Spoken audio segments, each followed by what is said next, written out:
లూకా సువార్త 8వ అధ్యాయము 22వ వచనం నుంచి 25వ వచనం వరకు వ్రాయమన్నటువంటి లేఖన భాగాన్ని మనం ధ్యానిద్దాం. ఈ లేఖన భాగంలో లూకా గారు తన సువార్తను చదువుతున్నటువంటి వ్యక్తుల్ని ఒక ప్రశ్న అడగాలనుకుంటున్నాడు. ఆ ప్రశ్నకి చదువుతున్న వ్యక్తులే సమాధానం చెప్పుకోవాలి అన్నది ఆయన ఉద్దేశం. మొదట ఈ 4 వచనాల్ని చదివి వినిపిస్తాను. అటు తర్వాత ఒక్కో వచనాన్ని ధ్యానిద్దాం. 22వ వచనం. మరి ఒక నాడు ఆయన తన శిష్యులతో కూడా ఒక దోణి ఎక్కి సరస్సు అద్దరికి పోవదమని వారితో చెప్పగా వారు ఆ దోణిను త్రోసి బయలుదేరిరి. వారు వెళ్ళుచుండగా ఆయన నిద్రించెను. అంతలో గాలివాన సరస్సు మీదికి వచ్చి దోణె నీళ్లతో నిండినందున వారు అపాయకరమైన స్థితిలో ఉండిరి. కనుక ఆయన ఎద్దుకు వచ్చి, ప్రభువా ప్రభువా, నశించిపోతున్నామని చెప్పి ఆయనను లేపిరి. ఆయన లేచి గాలిని నీటి పొంగును గద్దింపగానే అవి అణిగి నిమ్మలమాయను. అప్పుడు ఆయన, మీ విశ్వాసం ఎక్కడా అని వారితో నేను. అయితే వారు భయపడి, ఈయన గాలికిని నీళ్లకును ఆజ్ఞాపింపగా అవి లోబడుచున్నవే, ఈయన ఎవరో అని ఒకరితోనొకడు చెప్పుకొని ఆశ్చర్యపడిరి. ఈ 4 వచనాల్లో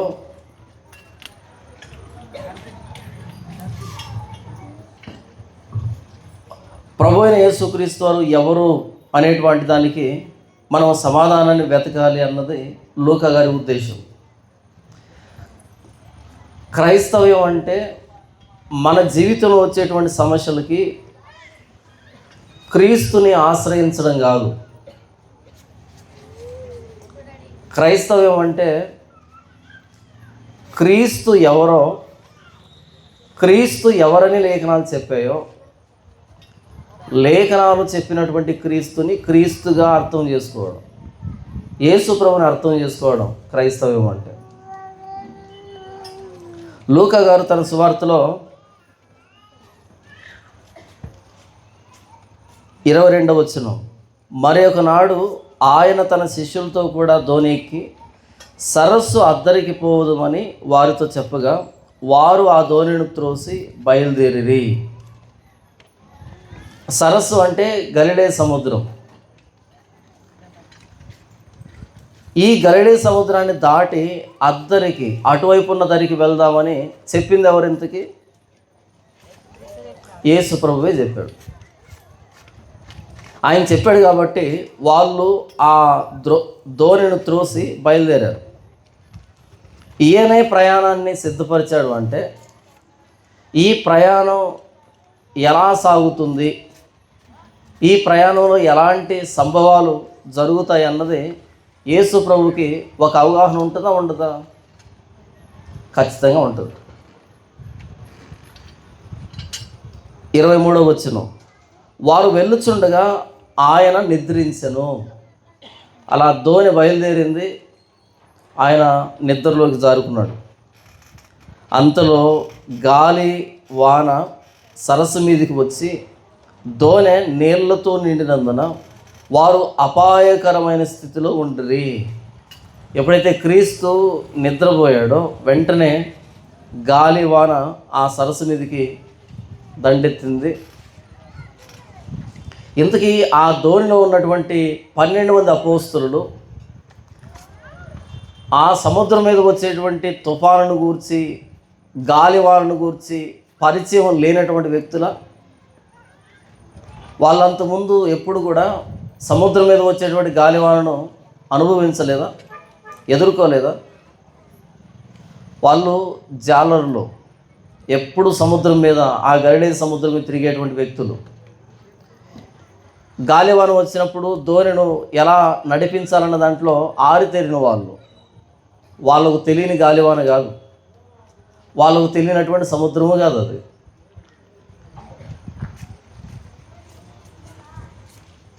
వాళ్ళ జీవనమే ఆ గలిలే సముద్రం మీద ఆధారపడి సాగేది. సింపుల్ చెప్పాలంటే అనుభవం కలిగినటువంటి జాలరులు. కాబట్టి వాళ్ళు భయపడాల్సిన అక్కర్లేదు. వాళ్ళ అనుభవంలో చాలా తుఫాన్లు చూసి ఉంటారు, కొత్త ఏమీ కాదు. అయితే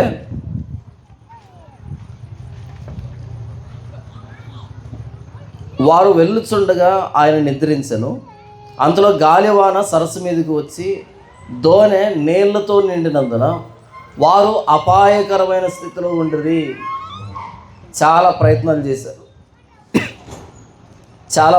చేశారు. ప్రయత్నాలన్నీ విఫలమయ్యాయి. చివరికి అపాయకరమైన స్థితిలోకి వచ్చారు. ఇక ప్రాణాలు పోయేటువంటి స్థితి, ఆ తుఫాన్లో నశించిపోయేటువంటి స్థితికి వచ్చారు. ఇప్పుడు చివరికి వాళ్ళు చేస్తున్నటువంటి పని ఏంటంటే, కనుక ఆయన యొద్దకు వచ్చి ప్రభువా నశించిపోవచ్చున్నామని చెప్పి ఆయనను లేపిరి. యేసు దగ్గరకు వచ్చి ప్రభువా నశించిపోవచ్చున్నాము, మనమంతా చనిపోతున్నాము అని యేసు ప్రభువుని లేపారంట. ఆయన లేచి గాలిని నీటి పొంగును గద్దింపగానే అవి అణిగి నిమ్మలమాయను. వెంటనే యేసు ప్రభువు లేచాడు, గాలిని, ఆ దోణెను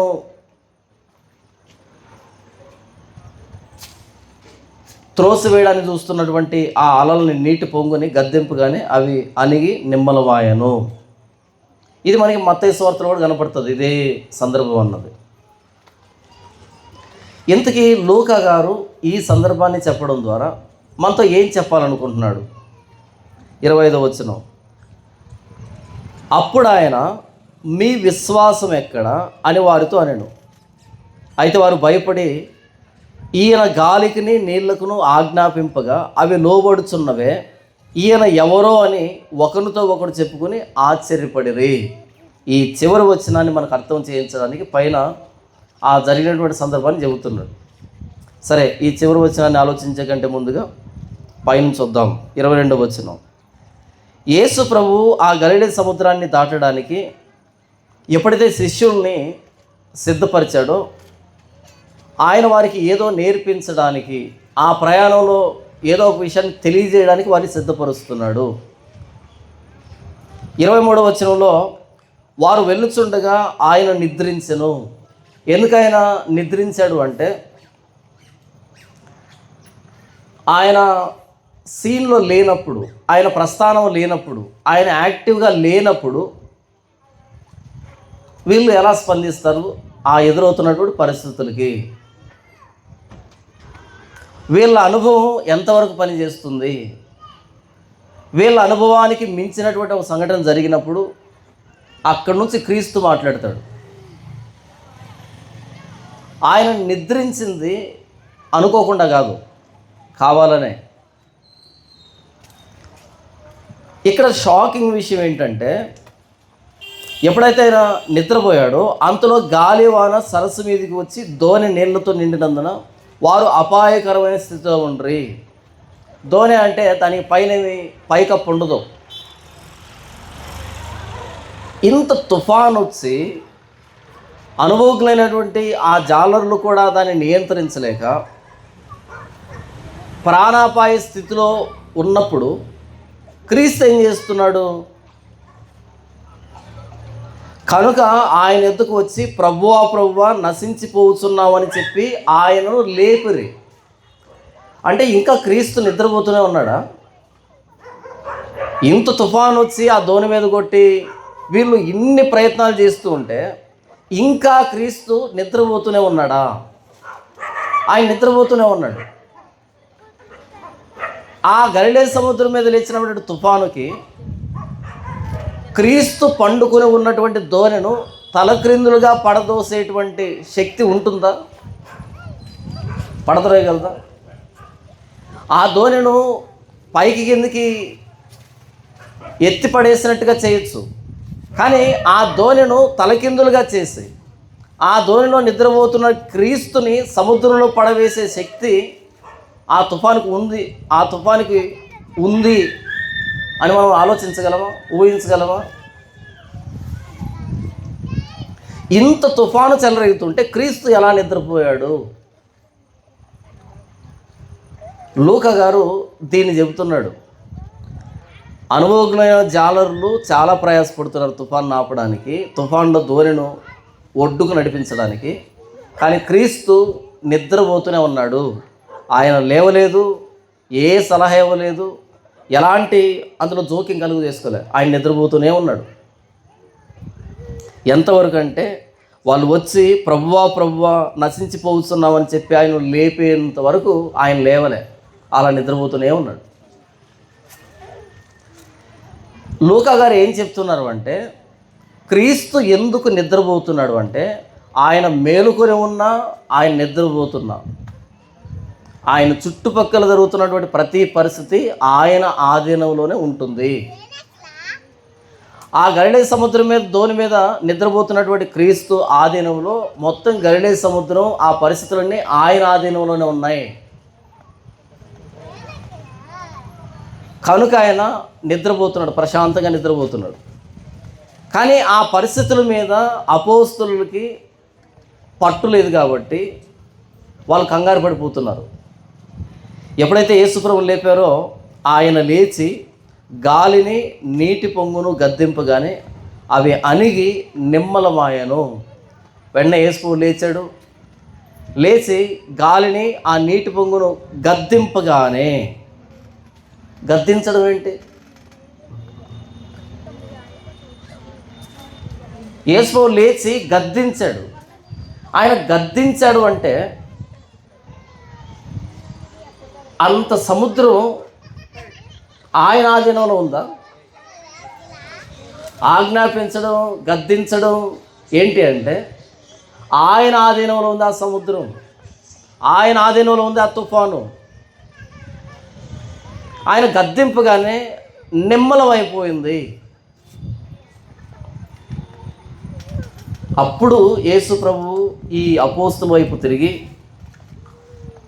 మీ విశ్వాసం ఎక్కడా అని వారితో అనెను.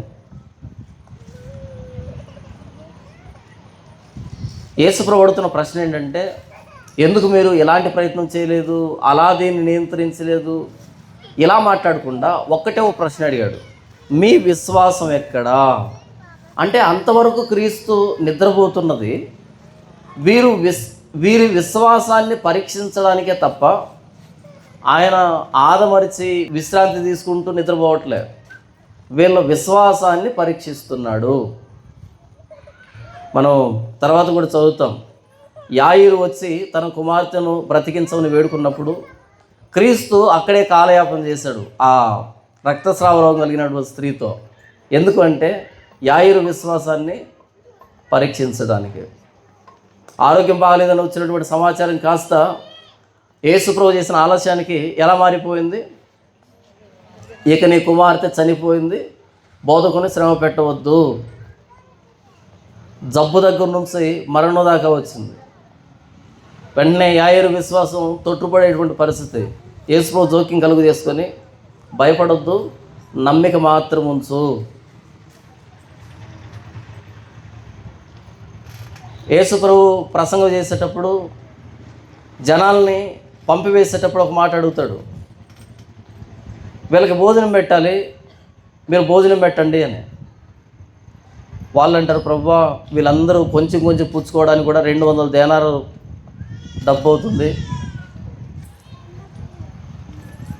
ఎందుకు ఆ మాట అడిగాడు ఆయన? వాటిని పరీక్షించడానికి.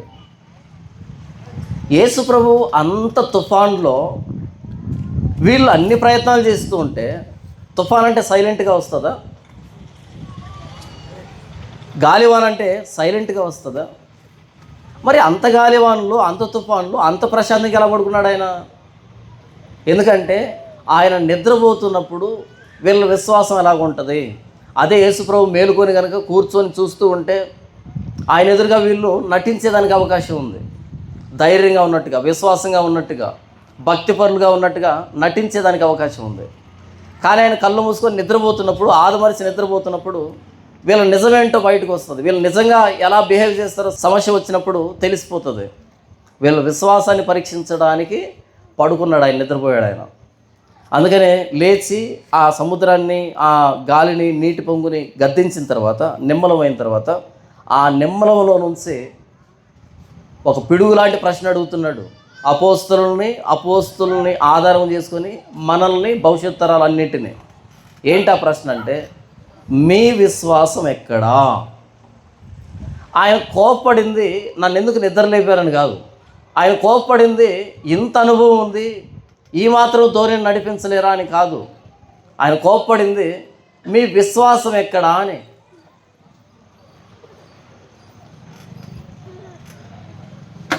విశ్వాసం ఎలాగొస్తుంది? విశ్వాసం ఎలాగొస్తుంది? కాగా వినుట వలన విశ్వాసం కలుగుతుంది. ఆ వినుట క్రీస్తును గూర్చిన మాట వలన. క్రీస్తును గూర్చి వినే కొద్దీ మనకేమొస్తుంది? విశ్వాసం వస్తుంది. వీళ్ళకు కూడా విశ్వాసం కావాలి. లూకా సువార్త ప్రారంభమై ఇప్పటికీ 8 అధ్యాయాలు, ఇంకా 24 అధ్యాయాలు వెళ్తుంది ఈ సువార్త. ఒక్కొక్క దశలో ఒక్కొక్క విషయాన్ని నేర్పించుకుంటూ వస్తున్నాడు ఆయన. అలా మీ విశ్వాసం ఎక్కడా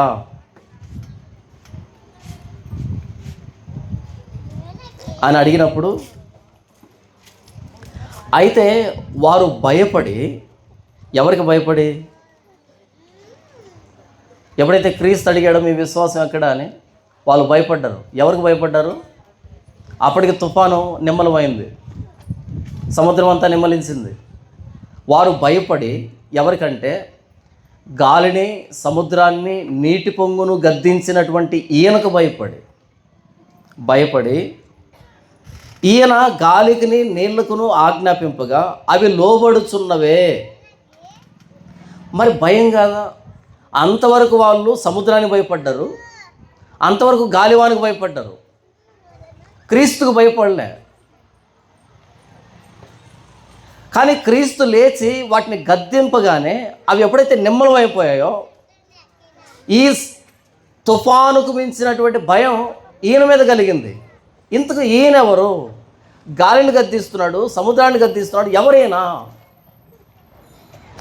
ఇక్కడ కూర్చున్న మీలో ఎంతమంది సముద్రాన్ని చూశారు? ఎంతమంది సముద్రాన్ని చూశారు ప్రత్యక్షంగా? అతి కొద్ది మంది. ఎప్పుడైనా సముద్రాన్ని చూడండి, ఆ సముద్రంలో వచ్చేటువంటి అలలను చూడండి. ఎప్పుడైనా తుఫాను వచ్చే ముందు సముద్రం ఎలా ఉంటుంది, తుఫాన్లో సముద్రం ఎలా ఉంటుంది ఒకసారి చూడండి, న్యూస్లో చూడండి. మామూలుగానే సముద్రం, అందులో వచ్చేటువంటి అలలు భయం అనిపిస్తుంది నేరుగా చూసినప్పుడు. ఇక రాత్రిపూట అది పెట్టేటువంటి ఆ శబ్దం, ఆ అలలు ఇంకా భయం అనిపిస్తుంది.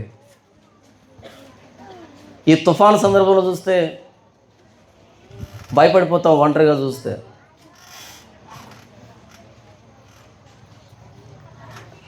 అలాంటి సముద్రాన్ని గద్దించడం ఏంటి? ఈయన గద్దిస్తే అది లోబడ్డం ఏంటి? దయ్యాలను గద్దించాడంటే అర్థం ఉంది, రోగాలను గద్దించాడంటే అర్థం ఉంది. కానీ ఇక్కడ సముద్రాన్ని గద్దించడం ఏంటి? సముద్రం లోబడ్డం ఏంటి? వెంటనే నిమ్మలం అయిపోయింది. ఈ గలిలే సముద్రం మీద తుఫానే రాదా, దీని మీద అలలే రావా అనేంత నిమ్మలం అయిపోయిందంట, అంత నిశ్చలంగా మారిందంట. సముద్రం ఒక వ్యక్తి మాట వినడం ఏంటి? అపోస్తలులకి అర్థం కాలే. వారి మధ్యలో ఆ ధోనిలో పడుకుని ఉన్న ఆయన లేవడం ఏంటి, ఆయన గద్దించడం ఏంటి, ఇంత సముద్రం, ఇంత గాలివాన అలా నిమ్మలించడం ఏంటి, అసలు ఏం జరిగిందన్నది వీళ్ళకి అర్థం కావట్లే. ఒక్కసారిగా తుఫాన్ రావడం ఏంటి, ఈయన లేచి గద్దించడం ఏంటి, అంతా అణిగిపోవడం ఏంటి, అసలు ఏం జరిగింది? భయం పుట్టుకుంది. భయపడి ఈయన గాలికిని నీళ్లకును ఆజ్ఞాపింపగా అవి లోబడుచున్నవే అని ఒకరితో ఒకరు మాట్లాడుకొని ఇప్పుడు ఒక ప్రశ్న అడుగుతున్నారు. ఈయన ఎవరో అని ఒకరితో ఒకడు చెప్పుకొని ఆశ్చర్యపడిరి. ఈయన ఎవరు, ఈయన ఎవరు అని ఎప్పుడు రావాలి ప్రశ్న? వీళ్ళని పిలిచినప్పుడు, నాతో పాటు రెండుని పిలిచినప్పుడు నువ్వు ఎవరో ప్రభువా అని అడగాలి. నిర్ధారణ చేసుకొని ఆయన వెంబడించాలి. పేతురుని ఎలా పిలిచాడు ఆయన? ఆయన ధోనిని ఎన్నుకొని లోతుగా నడిపించమని చెప్పి, వలవేయమని చెప్పాడు. పట్టజాలనంత విస్తారమని రాసి అలా పట్టి, ప్రభువా నేను పాపిని, నా దగ్గర నుంచి వెళ్ళిపో అన్నాడు. లేదు, నువ్వు మనుషులు పట్టేటువంటి జాలుగా చేస్తాను నిన్ను అని చెప్పి యేసు పిలుచుకున్నాడు. ప్రతి అపోస్తలుడి విషయంలో ఆయన ఒక అద్భుతం చేశాడు, అలా పిలుచుకున్నాడు. అలా ఆయన వెంబడిస్తున్నటువంటి ఇంత దూరం వచ్చిన తర్వాత ఇప్పుడు ఏమని ప్రశ్న అడుగుతున్నారు వాళ్ళు ఒకరినొకరు? ఈ 12 మంది అడుగుతున్నారు, ఇంతకీ ఈయన ఎవరు? ఇప్పుడు ఎందుకు వచ్చింది ఆ ప్రశ్న? ఎందుకు వచ్చిందంటే, క్రీస్తు ఈరోజు చేసినటువంటి అద్భుతం రేపు చేసే అద్భుతానికి సంబంధం లేకుండా ఉంది. ఈరోజు చేసిన అద్భుతానికి మించి రేపు ఇంకొక అద్భుతం చేస్తున్నాడు, దానికి మించి ఇంకోటి చేస్తున్నాడు, దానికి మించి ఇంకోటి చేస్తున్నాడు, దానికి మించి ఇంకోటి చేస్తున్నాడు. అర్థం కావట్లే ఆయన ఎవరో వీళ్ళకి. వీళ్ళ ఎక్స్పెక్టేషన్కి, వీళ్ళ ఊహలకు అందట్లే ఆయన బోధిస్తున్న బోధ అలాగే ఉంది, ఆయన దయ్యాలు గద్దిస్తున్న విధానం అలాగే ఉంది, ఆయన రోగాలను పారదోలుతున్న విధానం అలాగే ఉంది, ఆయన పరిస్థితులను మారుస్తున్న విధానం అలాగే ఉంది. ఇప్పుడు సముద్రాన్ని గద్దించాడు, సముద్రంలో పడుతుంది. దయ్యాలు వెలగొట్టాడంటే ఒక అర్థం ఉంది. అంతకుముందే 8వ అధ్యాయము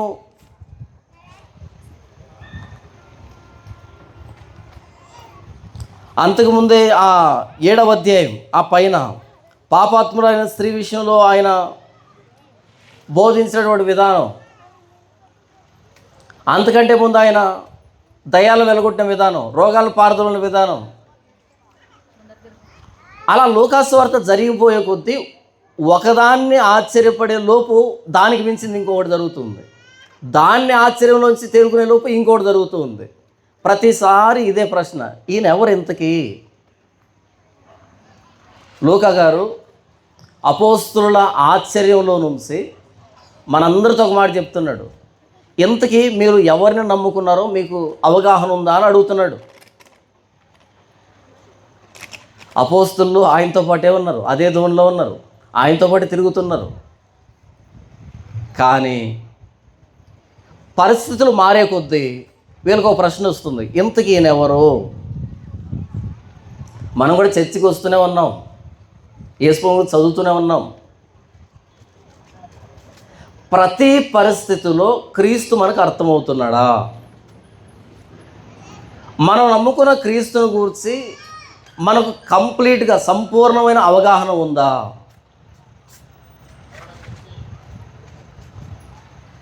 మీరు ఎన్నిసార్లు బైబిల్ చదవండి, పరిస్థితులు మారే కొద్దీ మరలా ప్రశ్న వస్తుంటుంది, ఇంతకు యేసు ప్రభు ఎవరు అని. ఆయన మనకు అర్థమైతే, మన నాలెడ్జ్కి ఆయన దొరికితే దేవుడు ఎందుకు అవుతాడు? ఆయన మన ఆలోచనలకి ఆయన ఆలోచనలకి భూమికి ఆకాశానికి ఎంత దూరం ఉందో అంత దూరం ఉంటుందంట.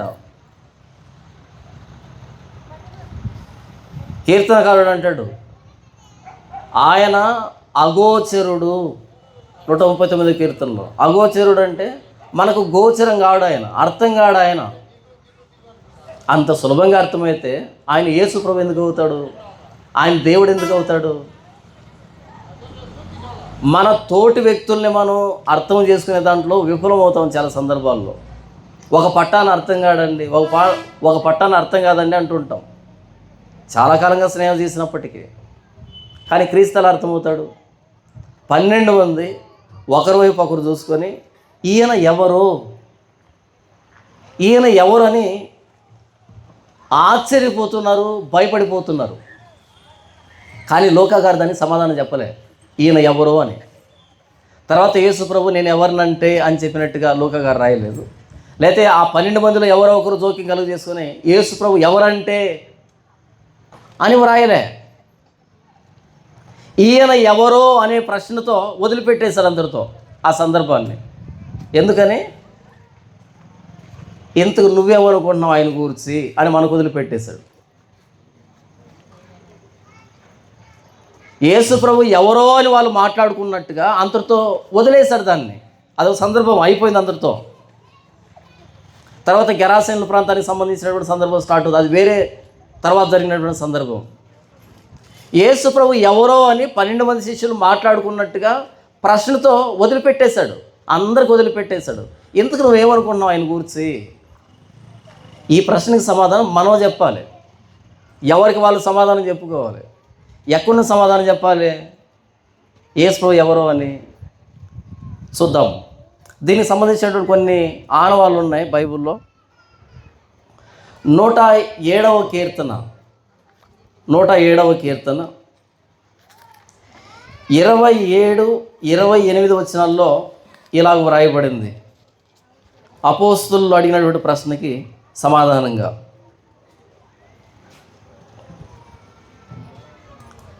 28 నుంచి, శ్రమకు తాళలేక వారు యెహోవాకు మొరపెట్టిరి. ఎవరికి మొరపెట్టారంట? యెహోవాకు మొరపెట్టిరి.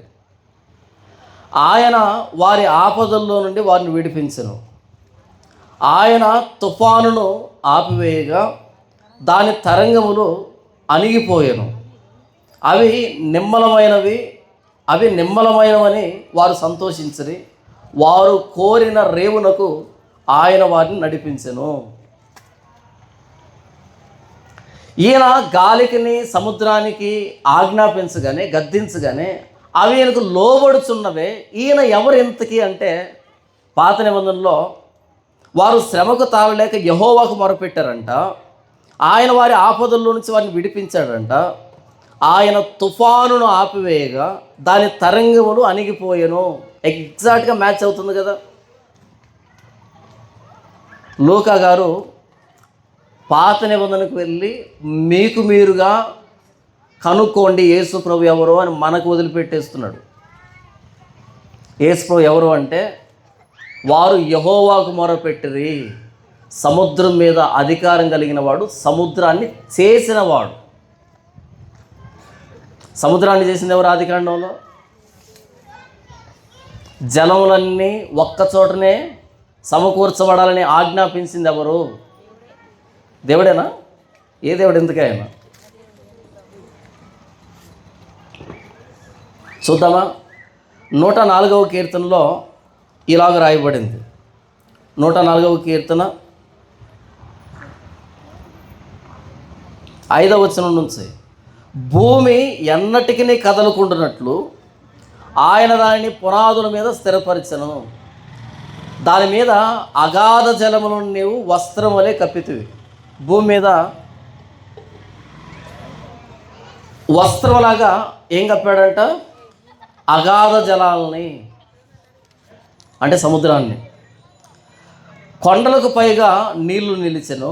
ఎప్పుడు కొండలకు పైగా నీళ్లు నిలిచింది? ఎప్పుడు? ఆదికాండం 1వ అధ్యాయంలో. ఇంకా జలాలన్నీ, నీళ్ళన్నీ ఒక్కచోటనే సమకూర్చబడాలి అనే ఆజ్ఞ ఆయన జారీ చేయక మునుపు, ఆ మాట పలకకు మునుపు నీళ్ళు ఎక్కడున్నాయంట? కొండలకు పైగా నీళ్లు నిలిచెను. మరంతే కదా. నీళ్ళన్నీ ఒక్కచోటనే కూర్చబడాలన్నప్పుడు బహుశా అప్పుడు గ్రావిటీ వచ్చి ఉంటుందేమో భూమికి. గ్రావిటీనే కదా మొత్తం నిండి పూలు చేసేది, లాగేది.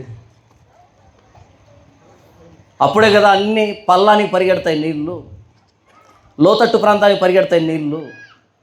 అంతకుముందు ఎక్కడున్నాయంట? కొండలకు పైగా నీళ్లు నిలిచే.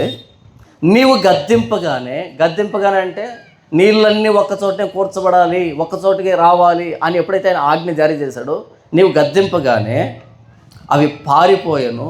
నీ ఉరుము శబ్దం విని అవి త్వరగా పారిపోయాను.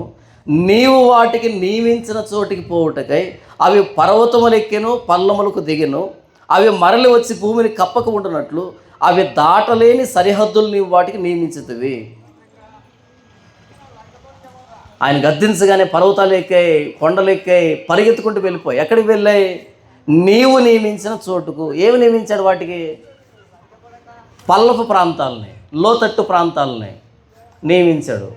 నీళ్ళు ఎక్కడికి వెళ్తాయి? లోతట్టు ప్రాంతాలకు వెళ్తాయి కదా.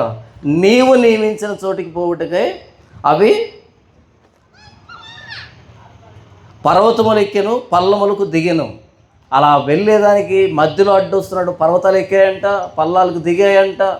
ఒకసారి ఊహించండి, ఆయన ఆజ్ఞ జారీ చేయగానే నీళ్ళన్నీ ఒక చోట కూర్చబడ్డానికి ఎంత హడావుడిగా పరిగెత్తాయన్నది మన ఊహకు అందదు కదా. ప్రారంభంలో ఆదికాండం చూద్దామా? ఆదికాండం మొదటి అధ్యాయం, ఆదికాండం మొదటి అధ్యాయం వచనం చెప్పండి.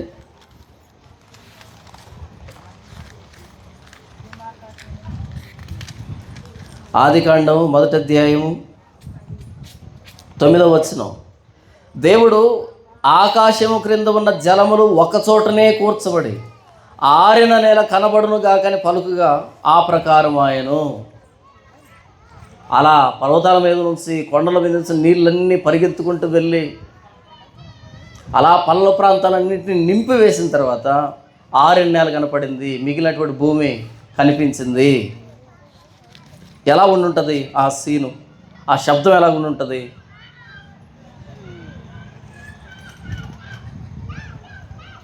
దేవుడు ఆరిన నేలకు భూమి అని పేరు పెట్టెను, జలరాశికి అయిన సముద్రములని పేరు పెట్టెను. అది మంచిదని దేవుడు చూచెను. అలా సముద్రాన్ని కలుగు చేశాడు ఆయన ప్రారంభంలో, ఆదికాండంలో, సృష్టి ప్రారంభంలో. సముద్రం ఎవరికి లోబడుతుందంటే సముద్రాన్ని కలుగు చేసిన వాడికి. వారు శ్రమకు తాళలేక యెహోవాకు మొరపెట్టిరి. యెహోవా గద్దింపగానే ఆ తుఫాన్ అణిగిపోయిందంట, నిమ్మలమైందంట. ఆ తరంగాలన్నీ నిమ్మలమైపోయాయి. చాలామంది అడుగుతారు ప్రశ్న, బైబిల్ అంతట్లో యేసుప్రభు ఎక్కడైనా నేను దేవుణ్ణి, నన్ను ఆరాధించండి అని చెప్పాడా అనే తెలివైన ప్రశ్న అడుగుతారు. చెప్పండి, యేసుప్రభు ఎక్కడైనా నేను దేవుణ్ణి, నన్ను ఆరాధించండి అని చెప్పాడా? చెప్పాడా?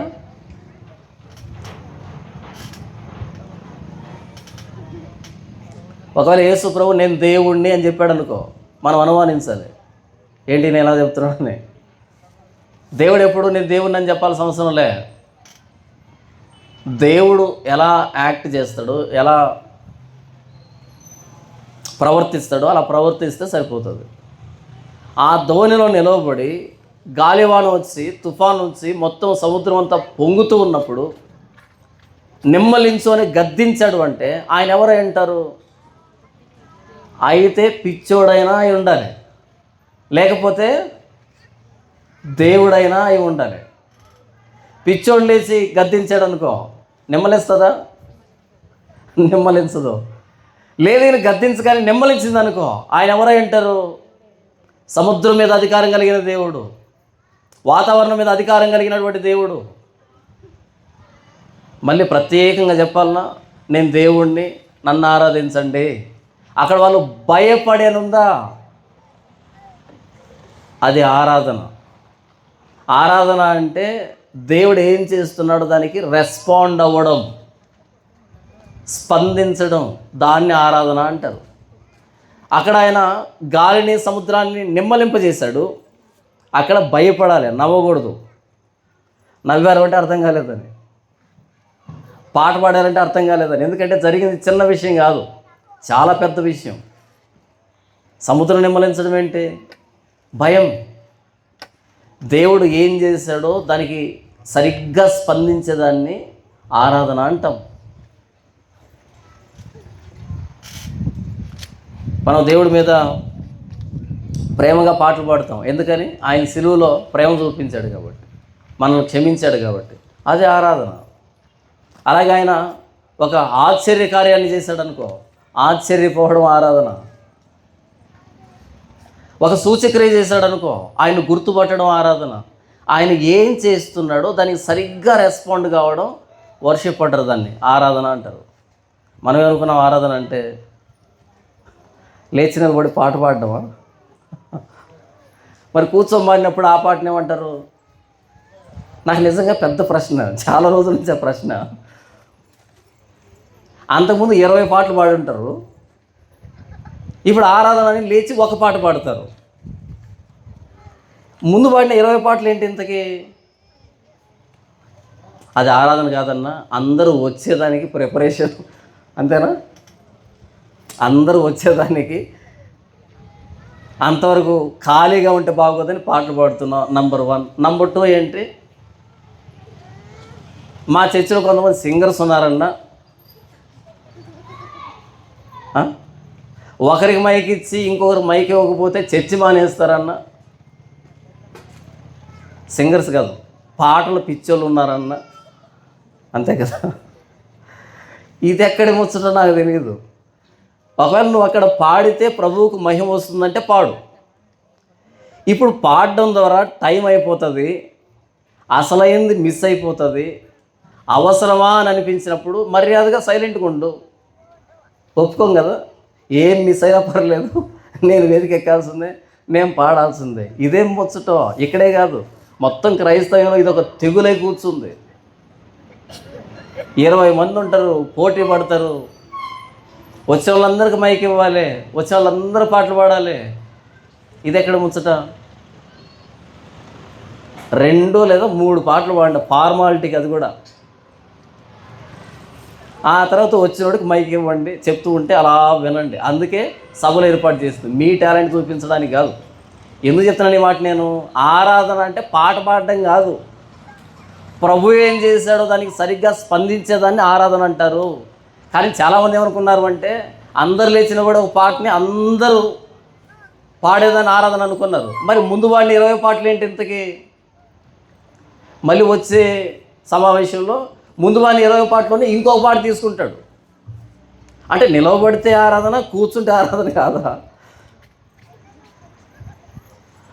ఆరాధన అంటే ఏంటి అంటే, ఈ సమావేశం ప్రారంభించినప్పటి నుంచి మనం ప్రారంభ ప్రార్థన మొదలుకొని చివరి ప్రార్థన దాకా ప్రతిదాన్ని ప్రభువును మహింపరిచేదాన్ని, ఘనపరిచేదానికే చేసాం. ప్రార్థన కానీ, లేకపోతే యాంకరింగ్ కానీ, లేకపోతే పాట పాడడం కానీ, వాక్యం చెప్పడం కానీ, లేకపోతే వంట చేయడం కానీ, ప్రభువు మహిమ కోసం మనం చేసే ప్రతిదీ ఆరాధనలో భాగం. ఏ ఒక్కదాన్ని పట్టుకొని ఆరాధన అనలేం.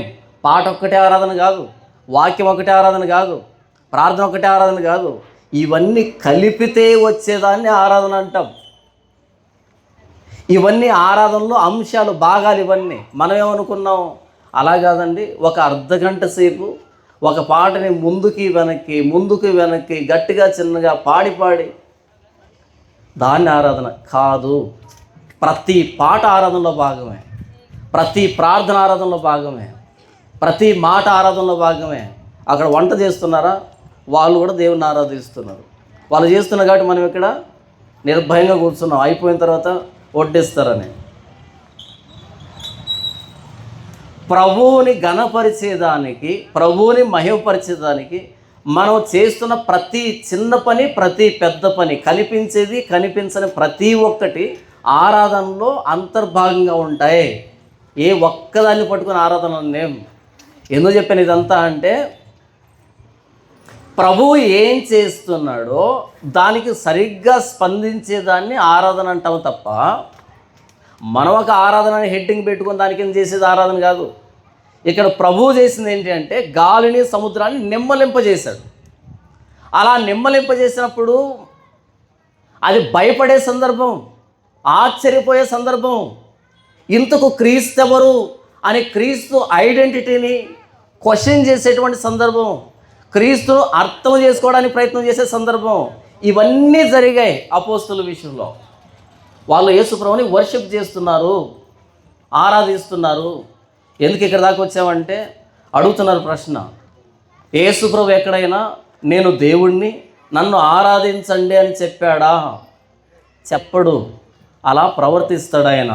గాలిని సముద్రాన్ని నిమ్మలింపజేశాడు అంటే దానికి సంబంధించిన ఆనవాళ్ళు మనం వెతుక్కోవాలి చరిత్రలోకి వెళ్ళి. ఎక్కడ జరిగింది ఇలాంటిది అని.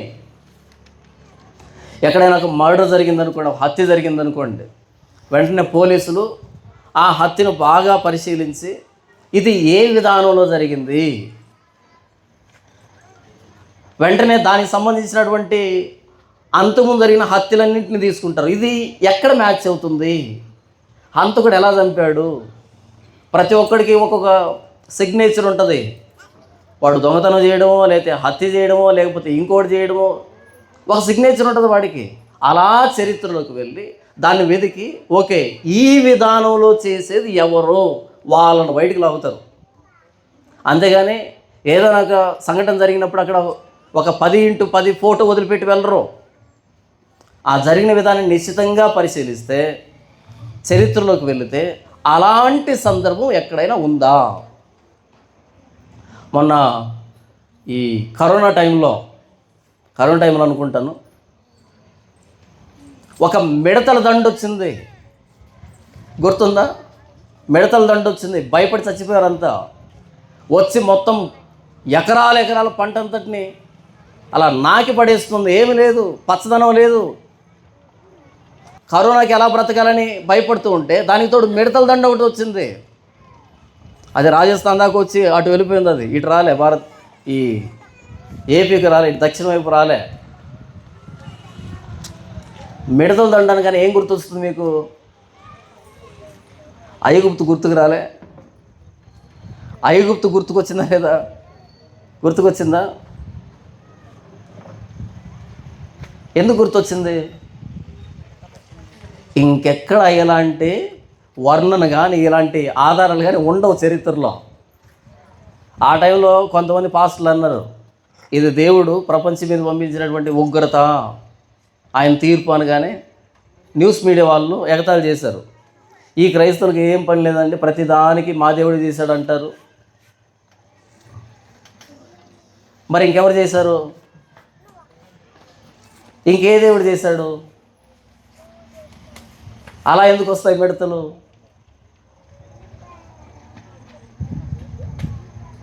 చరిత్ర గ్రంథాలు చదివినప్పుడు లేదా ఆధ్యాత్మిక గ్రంథాలు చదివినప్పుడు ఇలాంటి తెగుల్ని ఎవరు పంపించారు అని వెతికితే కనిపించేది సైన్యములకు అధిపతి అయిన యెహోవా. అలాగే యేసు ప్రభుని దేవుణ్ణి అని చెప్పడు, నన్ను ఆరాధించండి అని చెప్పడు.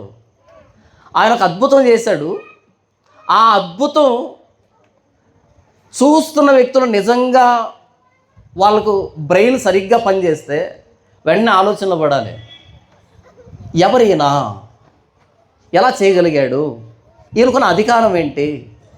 వెంటనే చరిత్రలోకి వెళ్తే వాళ్ళు యూదులు కదా, ఆ ధోనిలో ఉన్నది ఇశ్రాయేలు కదా, వాళ్ళ ధర్మశాస్త్రం ఉంది, ప్రవక్తల గ్రంథాలు ఉన్నాయి. వెంటనే కీర్తన గ్రంథంలోకి వెళ్తే 107వ కీర్తనలో వారు యెహోవాకు మొరపెట్టారంట. యెహోవా వారికి సమాధానం ఇచ్చాడంట.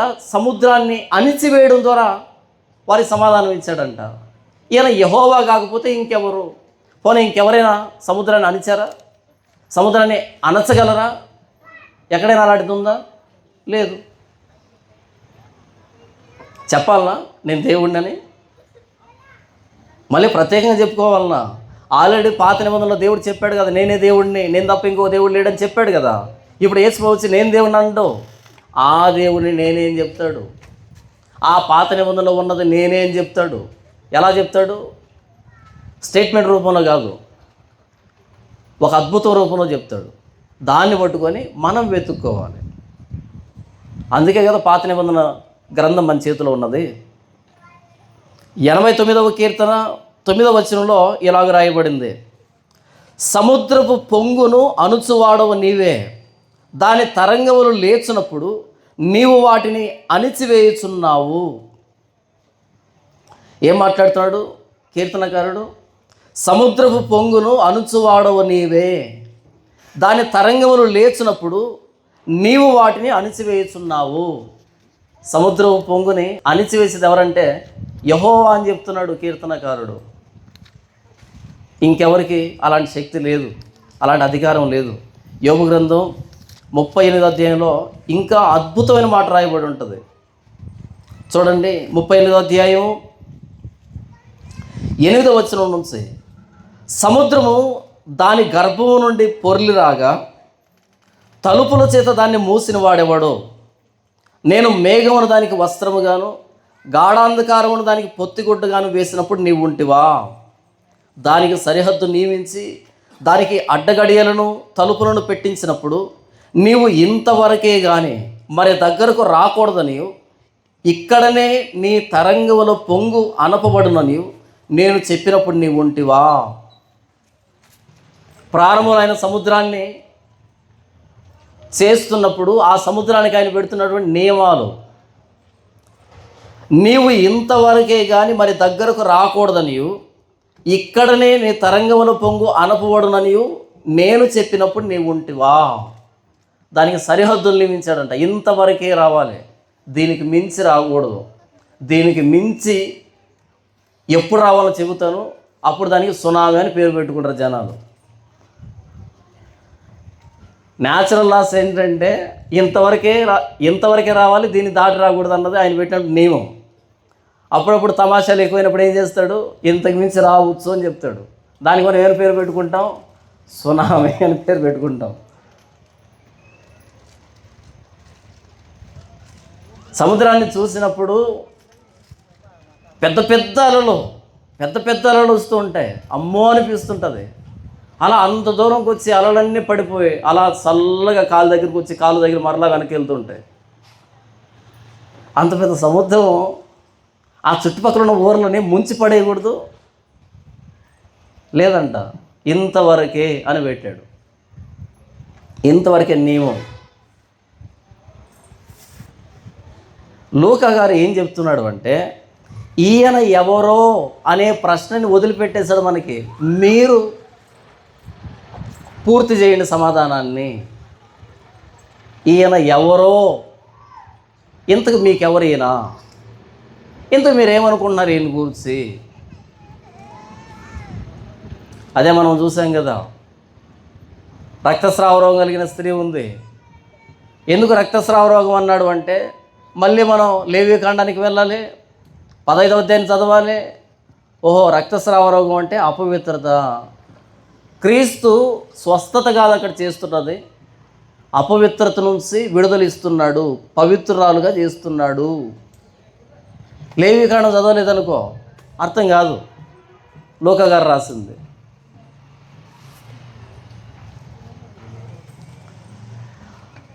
పాత నిబంధన అర్థం కాకుండా మనకి కనీసం యేసు అనే పేరు కూడా అర్థం కాదు మనకి. పాత నిబంధన తెలియకపోతే యేసు అనే పేరు కూడా మనకు అర్థం తెలియదు. యేసు అంటే అర్థమేమని, తన ప్రజలను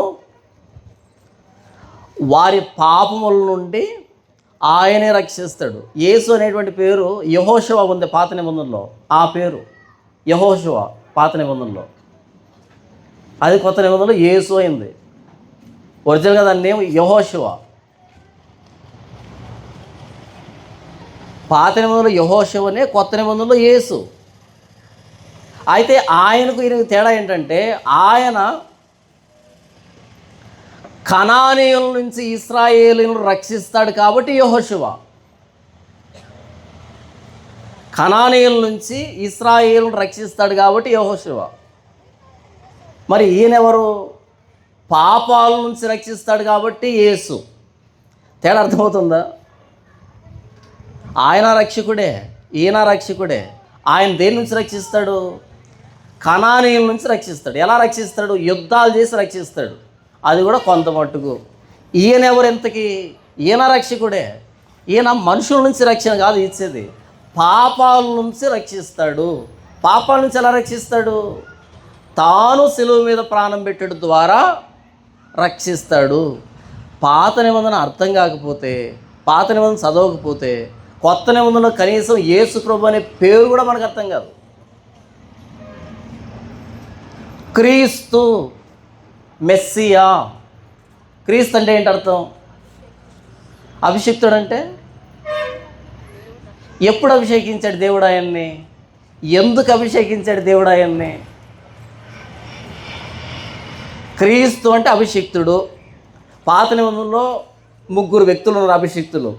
నంబర్ 1 ప్రధాన యాజకుడిని అభిషిక్తుడు అని పిలుస్తారు. నంబర్ 2 ప్రవక్తని అభిషిక్తుడు అని పిలుస్తారు. నంబర్ 3 రాజుని అభిషిక్తుడు అని పిలుస్తారు. రాజుని ఎందుకు అభిషేకించాడు దేవుడు అంటే పరిపాలన చేయమని. ప్రవక్తని ఎందుకు అభిషేకించాడంటే దేవుని తరపున ఆయన నోటి బోరుగా వ్యవహరించమని. ప్రధాన యాజకుని ఎందుకు అభిషేకించాడు? ప్రజలకి దేవునికి మధ్య మధ్యవర్తిత్వం చేయమని. మరి క్రీస్తుని ఎప్పుడు అభిషేకించాడు ఆయన? దేనికి అభిషేకించాడు ఆయన? ఏమైనా ఐడియా ఉందా?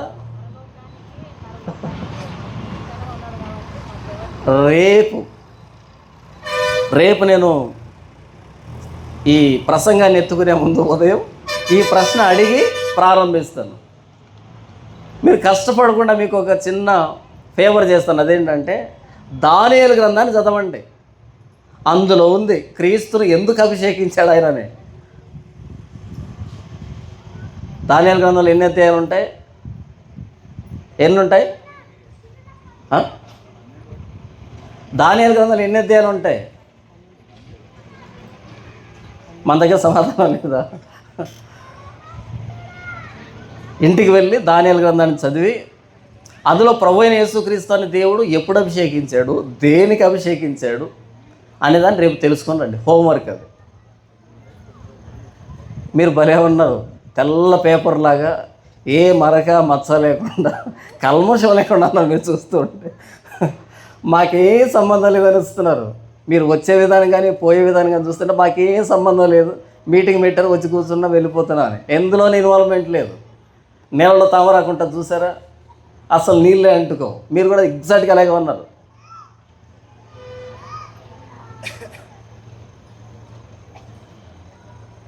అభిషిక్తుడు అంటే ఏంటి?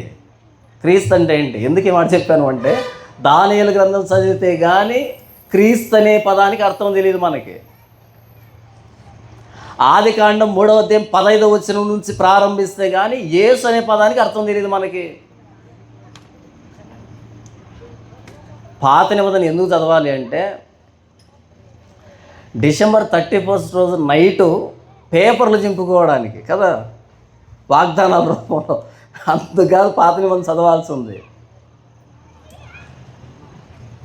లేఖనం లేదు మీకు నిత్యజీవం కలదని మీరు వాటిని తలంచుతున్నారు, అవే నన్ను గురించి సాక్ష్యం ఇస్తున్నాయి. క్రీస్తుని అర్థం చేసుకోవాలంటే పాత నిబంధన తెలిసి ఉండాలి మనకి. క్రీస్తు ప్రభువైన యేసుక్రీస్తు వారి ఛాయ, నీడ. పాత నిబంధన ఛాయ క్రీస్తుకి. కాబట్టి మనం చదవాలి, అర్థం చేసుకోవాలి. పాత నిబంధన చదవకపోతే క్రీస్తు మనకు అర్థం కాడు, యేసు మనకు అర్థం కాడు, ఆయన ఏం మాట్లాడుతున్నాడో అర్థం కాడు, ఆయన ఏం చేస్తున్నాడో అర్థం కాడు, ఆయన ఏ అద్భుతం చేస్తాడో దాని వెనకాల ఏమి దాగి ఉందో మనకు అర్థం కాదు. అలా చూస్తూ ఉంటాం అంతే. అసలు యేసు మాట్లాడిన మాటని నీవు పరమాత్మని కుమారుడు అయిన క్రీస్తువు నీవేనా, దేవుని కుమారుడు అయిన క్రీస్తువు నీవేనా అంటే యేసు ఏమన్నాడు? నీవన్నట్టే అన్నాడు. వెంటనే ప్రధాన యాజకుడు తన వస్త్రాన్ని చింపేసుకొని ఇది దేవదూషణ, ఇక మనకు సాక్షులతో పనేమని కేకలేశాడు. ఆయన యేసు సిలువకి అప్పగించారు. ఆయన నీవన్నట్టే, నీవు చెప్పినట్టే అని చెప్పి మనిషి కుమారుడు ఆకాశ మేఘాలుడై దేవుని కుడి పార్శ్వాన్ని కూర్చోవడం, తన దూతలతో రావడం మీరు చూస్తారు అని చెప్పాడు. తన సొంత మాట కాదు అది, దానియేలు గ్రంథంలో ఉన్న మాట అది. మనోడికి దానియేలు గ్రంథం మీద అంత పట్టు లేదు పాపం. క్రీస్తు చేసిన పరిచర్యకి దానియేలు గ్రంథంలో రాసినటువంటి మాటకి ఆ సారూప్యత, ఆ ప్యారలిజం అర్థం కాలే. దేవదూషణ అనుకున్నాడు, సిలువెక్కించారు. ప్రధాన యాజకుడికి ఆయన చెప్పే మాటలు అర్థం కాకపోతే సామాన్య జనాలకు అర్థమవుతాయా? అర్థం కావు. ఆయన ఏంటో మాట్లాడుతున్నాడు, ఏంటో చేస్తున్నాడు. క్రీస్తును అర్థం చేసుకోవడమే క్రైస్తవ్యం అంటే. లూకా గారి ఈ సందర్భాన్ని టచ్ చేసిందే క్రీస్తు ఎవరనుకుంటున్నారు మీరు ఇంతకీ, క్రీస్తుని గురించి ఏమనుకుంటున్నారని మనల్ని సమాధానాన్ని వెతికేటట్టుగా చేయడానికి ఈ సందర్భాన్ని లేవదీశాడు ఆయన. ఆ 12 మంది శిష్యులు ఈయన గాలికిని నీళ్లకును ఆజ్ఞాపింపగా అవి లోబడుచున్నవే, ఈయన ఎవరో అని ఒకరితో ఒకడు చెప్పుకుని ఆశ్చర్యపడిరి. Full stop. అదేనా ఎండ్ చేయాల్సిన విధానం? తర్వాత యేసు ప్రభు నేను ఎవరినని ఎందుకు అనుకుంటున్నారు, నేను ఎవరినంటే అని ఆయన చెప్పినట్టుగా రాయాలి కదా. లేకపోతే 12 మందిలో ఒకరు యేసు ప్రభు ఎవరంటే నాకు అర్థమైందని చెప్పాలి కదా. అలా కదా ఎండ్ కావాల్సింది. ప్రశ్నతో ఎందుకు ఎండ్ చేశాడు? మీరు ఆలోచించండి. క్రీస్తుని గురించి అంటే క్రీస్తుని గురించి గుడ్డి భక్తి సాగించకండి, మూఢభక్తి సాగించకండి. ఏదో చర్చికి వస్తున్నాం, వెళ్ళిపోతున్నాం, యేసుప్రభుని నమ్ముకున్నాం, యేసుప్రభులో దిగాం, యేసుప్రభుని కొలుస్తున్నాం కదా. మీరు యేసుప్రభుని దిగనవద్దు, యేసుప్రభుని కొలవనవద్దు, యేసుప్రభుని నమ్ముకోనవద్దు. యేసుప్రభుని తెలుసుకోండి. యేసుప్రభు అదే అంటాడు. ఒక రాజ్యం ఇంకొక రాజ్యం తన మీద 20,000 మందితో దండెత్తి వస్తున్నప్పుడు 10,000 మందితో వారిని ఎదిరించడానికి తనకి శక్తి ఉందో లేదో ఆలోచిస్తాడు కదా. లేదా ఒకడు గోపురం కట్ట మొదలుపెట్టాడు, అది కట్టే ముందు తన దగ్గర ఎంత తగులుబడి ఉందో కూర్చొని చూసుకోవాలి కదా. చూసుకోకుండా కడితే సగం కడతాడు, దాన్ని పూర్తి చేయడానికి లేదు, అప్పుడేమవుతా నవ్వులు పాలవుతాడు. కాబట్టి యేసు ప్రభు అని నన్ను వెంబడించడం అంటే, నన్ను నమ్ముకోవడం అంటే క్యాల్కులేషన్ లేకుండా ఆలోచించకుండా జరిగే పని కాదు అది. కూర్చొని ఆలోచించుకోండి. నేను యేసుని నమ్ముతున్నాను, ఆయన ఎవరు, నా వల్ల అవుతుందా కాదా అనేటువంటి క్యాల్కులేషన్ ఫస్ట్ తీసుకోండి. మీరు గోపురం కట్టేటప్పుడు లెక్క చూసుకోకపోయినా పర్లేదు, అవతల రాజ్యం మీదకి సైన్యాన్ని లెక్క పెట్టుకోకుండా పోయినా పర్లేదు, పోతే ప్రాణం పోతుంది, లేకపోతే పరువు పోతుంది. కానీ క్రీస్తు ఎవరో తెలుసుకోకుండా క్రీస్తు నమ్ముకోవడం చాలా ప్రమాదం. మొదట ఆయన ఎవరో తెలుసుకోవాలి. అందుకు అడుగుతున్నాను లోక గారు, ఈయన ఎవరు, ఏమనుకుంటున్నావు ఆయన గురించి నువ్వు? నా అభిప్రాయం ప్రకారం యేసు ఎవరంటే నీ అభిప్రాయం వద్దు. నా అనుభవం ప్రకారం యేసు ఎవరంటే నీ ఎక్స్పీరియన్స్లు వద్దు ఇక్కడ. నా నాలెడ్జ్ ప్రకారం యేసు ఎవరంటే ప్లీజ్ వద్దు నీ నాలెడ్జ్ ఇక్కడ. ఫలానా పుస్తకం ప్రకారం యేసు ఎవరంటే వద్దు నీ బుక్కిష్ నాలెడ్జ్. లేఖనాల్లో ఆయన గురించి ఏ రాయబడిందో దాన్ని బట్టి ఒక అవగాహనకు రా. లేఖనాల ప్రకారం క్రీస్తు ప్రాణం పెట్టాడు, సమాధి చేపట్టాడు, లేఖనాల ప్రకారం తిరిగి లేచాడు. మీరు చూడండి, సువార్తలో పదే పదే లేఖనం నెరవేరినట్లు ఇలాగ జరిగింది. లేఖనం నెరవేరినట్లు. ఎందుకు లేఖనం నెరవేరినట్లు? లేఖనాలతో క్రీస్తు టాలీ కాకపోతే ఆ క్రీస్తు నిజమైన క్రీస్తు కాదు. యేసు ప్రభువు చెప్పాడు, అనేక మంది అబద్ధపు క్రీస్తులు వస్తారు అని. యేసు ప్రభువు చెప్పాడా? చెప్పలేదా? చాలామంది అబద్ధపు క్రీస్తులు వస్తారు. వాళ్ళని ఎలా గుర్తుపట్టాలి? అబద్ధపు క్రీస్తుల్ని ఇక్కడ రాసుకొని వస్తారు కదా, నేను అబద్ధపు క్రీస్తునని. మరి ఎలా వస్తారు వాళ్ళు? లేఖనాలు చదవాలి. లేఖనాలతో మ్యాచ్ కాకపోతే ఆయన నిజమైన క్రీస్తు కాదు. చాలా బాధ అనిపిస్తుంది నాకు. చర్చిలు కట్టబడ్డాయి, ప్రపంచవ్యాప్తంగా చర్చిలు తక్కువ లేవు. నన్ను చాలామంది అడుగుతారు, అన్న ఎన్ని చర్చిలు కట్టావు, ఎన్ని బ్రాంచులు ఉన్నాయని. నేను అంటాను, ఒరే చర్చిలు తక్కువ ఉంటే నేను కడతాను, కానీ ఎక్కువైపోయే చర్చిలు. కట్టిన చర్చిలోనికి బోధ లేదు, టీచింగ్ లేదు, సువార్త లేదు. నేను చర్చిలు కట్టడానికి అది వచ్చింది, కట్టిన చర్చిల్లో బోధించడానికి, సువార్త చెప్పడానికి. అవునా? చర్చిలు తక్కువ ఉన్నాయి ప్రపంచంలో, బోల్డని కట్టేశారు. పాపం లోపల ఏం బోధించుకోవాలో తెలియట్లే, ఏం మాట్లాడుకోవాలో తెలియట్లే. ఒక్కో చర్చిలో ఒక్కో ప్యాటర్న్ ఉంటుంది. ప్యాటర్న్ అంటే ఏం లేదు, ఎలా 3 గంటల సమయాన్ని వృధా చేయాలి అంతే కాన్సెప్ట్. కాన్సెప్ట్ ఏంటి? ఆదివారం వచ్చింది, ఉదయం 10 గంటల నుంచి 1 గంట వరకు ఎలా టైం వేస్ట్ చేయాలి, ఎన్ని పాటలు పాడదాం, ఎన్ని సాక్ష్యాలు చెప్దాం, ప్రసంగం సిద్ధపరచుకుంటారు, ఎన్ని జోకులు రావాలి, ఎన్ని కథలు రావాలి?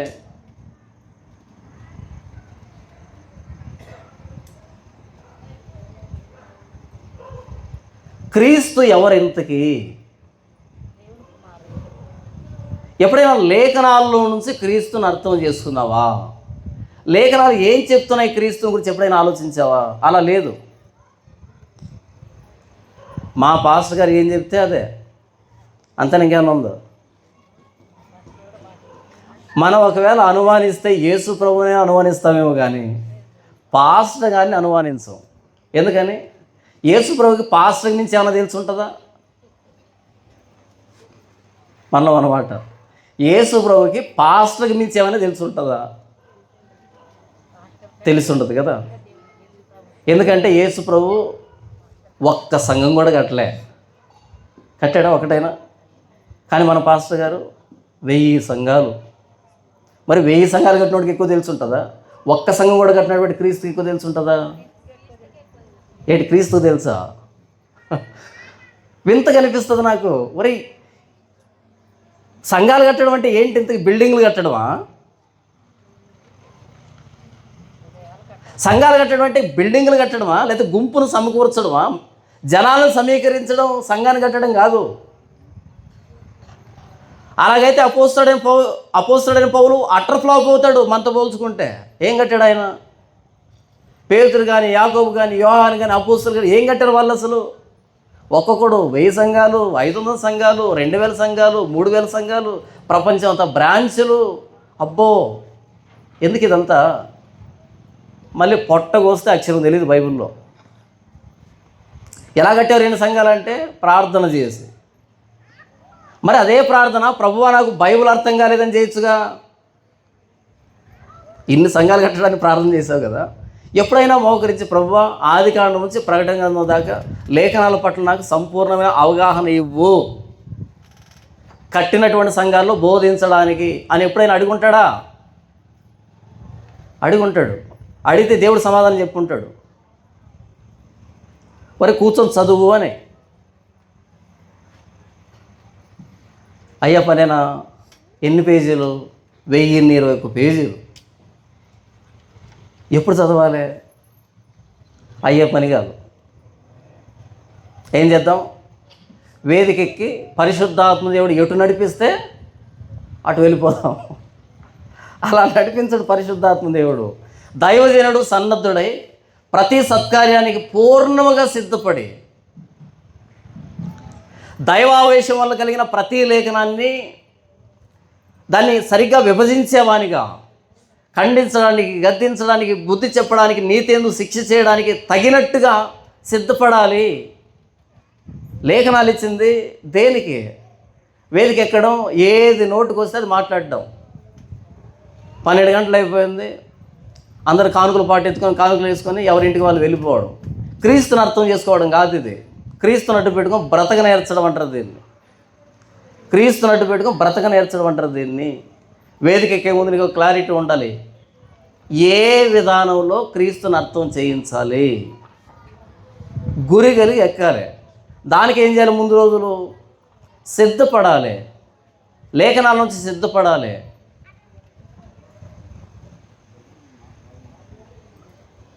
అలా కాకుండా ఏదో మన ఊహల్లో నుంచి క్రీస్తును ప్రకటిస్తే, మన ఎక్స్పీరియన్స్లోంచి క్రీస్తును ప్రకటిస్తే, మన అవగాహన నుంచి క్రీస్తును ప్రకటిస్తే, ఆ క్రీస్తు లేఖనాలకు మ్యాచ్ అవ్వకపోతే ఆ క్రీస్తు మనకు అక్కర్లేదు. ఆ క్రీస్తు కాదు బైబిల్ చెప్పింది. లూకా గారు ఏమడుగుతున్నారు అంటే, ఇంతకు మీరు క్రీస్తు గురించి ఏమనుకుంటున్నారు? ఆయన గురించి ఏం అర్థం చేసుకున్నారు? ఇప్పుడు మాట అడుగుతాను. ఇంతకీ ప్రయాణాన్ని ప్రారంభించింది ఎవరు? క్రీస్తు. తుఫాన్ చెలరేగింది. క్రీస్తు ఎక్కడున్నాడు? దోణిలోనే ఉన్నాడు. ఆ దోణిలోనే ఉన్నాడు, నిద్రపోతున్నాడు. తుఫాన్ చెలరేగింది, అల్లకల్లోలం అయిపోతుంది, కానీ క్రీస్తు లేవట్లే. క్రీస్తు మన దోణిలో ఉన్నాడు అంటే తుఫాను రాదు అని అర్థం కాదు. క్రైస్తవుల జీవితాల్లో తుఫాన్లు వస్తాయా? వస్తాయా? భయంకరమైన తుఫాన్లు వస్తాయి. ఆర్థికంగా అట్టడుగు స్థాయికి రావచ్చు, అదొక తుఫాను. ఆరోగ్యం అల్లకల్లోలం కావచ్చు, అదొక తుఫాను. భవిష్యత్తు పట్ల నిర్ధారణ లేకపోవచ్చు, అదొక తుఫాను. కుటుంబంలో విపరీతమైన గొడవలు రావచ్చు, అదొక తుఫాను. విపరీతమైన శోధనలు రావచ్చు, అదొక తుఫాను. నీ తుఫాన్ ఏంటో నీకు తెలుసు, నా తుఫాన్ ఏంటో నాకు తెలుసు. ఎవరి తుఫానాలో తెలియదా? మన తుఫాన్ని మనం నియంత్రించడానికి ఈ తుఫాన్లో విశ్వాసం అనే ఆ ధోరణిను నియంత్రణలో పెట్టడానికి మన ఎక్స్పీరియన్స్ని, మన బలాన్ని, మన తెలివిని అన్నీ వాడుతున్నారా? ఈ తుఫాన్లో మన చేయి దాటిపోయి యేసు ప్రభుని అనుమానించే పరిస్థితులు కూడా వస్తాయి. ప్రభువా, మేము నశించిపోతున్నాం, నీకు చింత లేదా? ఇది మత్తయి సువార్తలో రాయబడి ఉంటుంది, మార్కు సువార్తలో రాయబడి ఉంటుంది. వీళ్ళు వచ్చి ఏమని కేకలేస్తున్నారు ఇక్కడ? ప్రభువా, మేము నశించిపోతున్నాం. మరి యేసు ప్రభు ఆయన దోణిలో లేడా? ఆయన సపరేట్ దోణిలో ఉన్నాడా? ఆయన అదే దోణిలో ఉన్నాడు కదా. ఆయన నశిస్తే కదా మీరు నశించేది. ప్రభువా, మేము నశించిపోతున్నాం, నీకు చింత లేదా, నీకు బాధ లేదా మేము చచ్చిపోతుంటే? మరి ఆయన చచ్చిపోడా? నన్ను యేసు ప్రభు 2011లో ఆయన వైపు తిప్పుకున్నాడు. ఆయన ఎందుకు విశ్వాసాన్ని కలుగు చేసుకున్నాడు? ఆయన బిడ్డగా స్వీకరించాడు. ఎందుకు? మధ్యలో వచ్చేటువంటి తుఫాన్లో అల్లకల్లోలం చేసి తలకిందులు చేసేసి ముంచి చంపడానిక? చివరిదాకా తీసుకొని రావడానికి కాదా? అద్దరికి నడిపించడానికి కాదా? నాకంటే ఒక దరి లేదా? అంతవరకు చాలా తుఫాను చెలరేగుతాయి. క్రైస్తవ జీవితం అంటే తుఫాన్లు రావని అర్థం కాదు. చాలా పెద్ద పెద్ద తుఫాన్లు వస్తాయి. ఎందుకంటే మీ విశ్వాసం ఎక్కడ అని అడిగాడు, చూసావా? ఆ విశ్వాసం అనేది ఒక్కరోజు బలపడదు, ఒక్క పరిస్థితిలో బలపడదు. దపదపాలుగా దాన్ని బలపరచాలి. మెచ్యూర్ కావాలి. అది దానికి ఏం జరగాలి? ప్రతి సందర్భంలో ఏదో ఒక తుఫాన్ చెలరేగుతూ ఉంటేనే మన విశ్వాసం అనేది పరిణితి చెందుతుంది, మెచ్యూర్ అవుతుంది.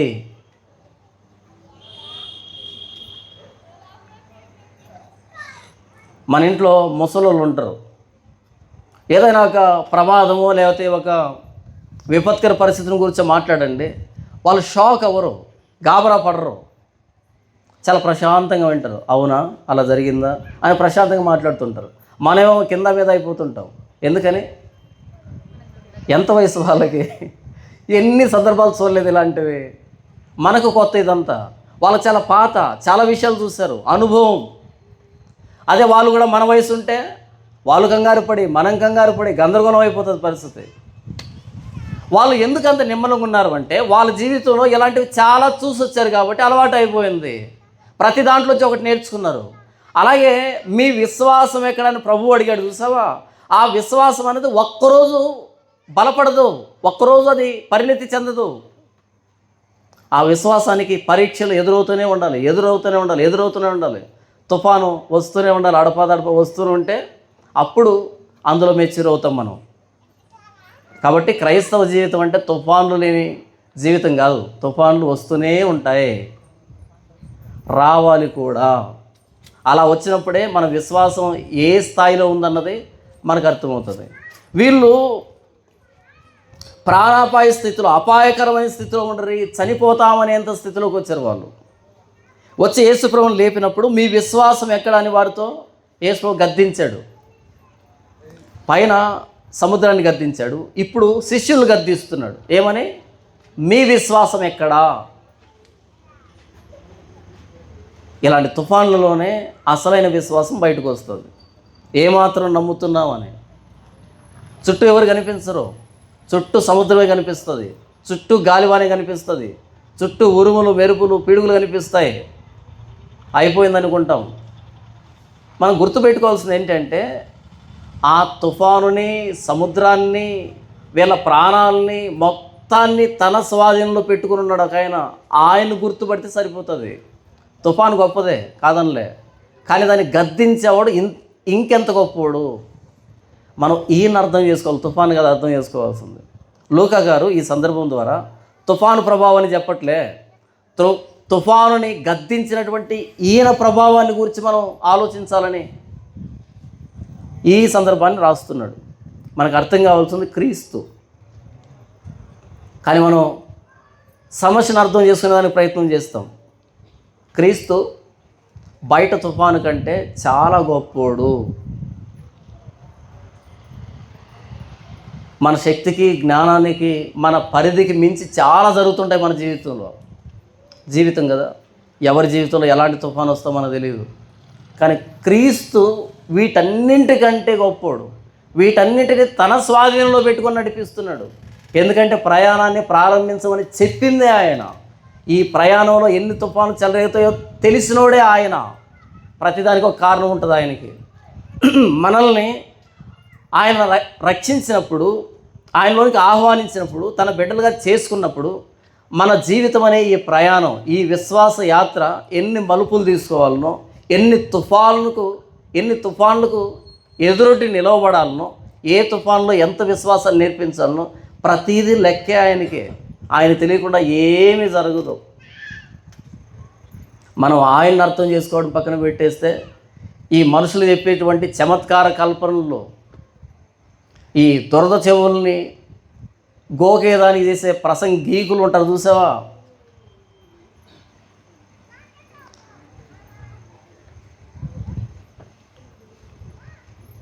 ప్రసంగం చేయకూడదు, లేఖనాల్ని వ్యాఖ్యానించాలి. ప్రసంగానికి వ్యాఖ్యానానికి తేడా తెలుసా మీకు? ప్రసంగం అంటే ఏంటి, వ్యాఖ్యానం అంటే ఏంటి? లేఖనానికి అర్థం ఏంటి అని చెప్పేది వ్యాఖ్యానం, ఎక్స్పోజిషన్ అంటారు దాన్ని. ప్రసంగం అంటే ఏంటంటే, ఈరోజు ఏంటి ఇక్కడ కార్యక్రమం, మందిర ప్రతిష్ట.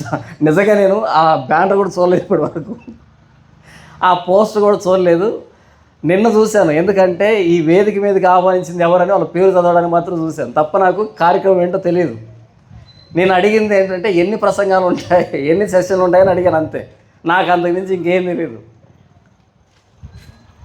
మీరు ఏదైనా ప్రోగ్రాం పెట్టుకున్నాక బర్త్డే అని, నా బర్త్డే ఎక్కడికి ఉన్నాయి బైబుల్లో వెతకను.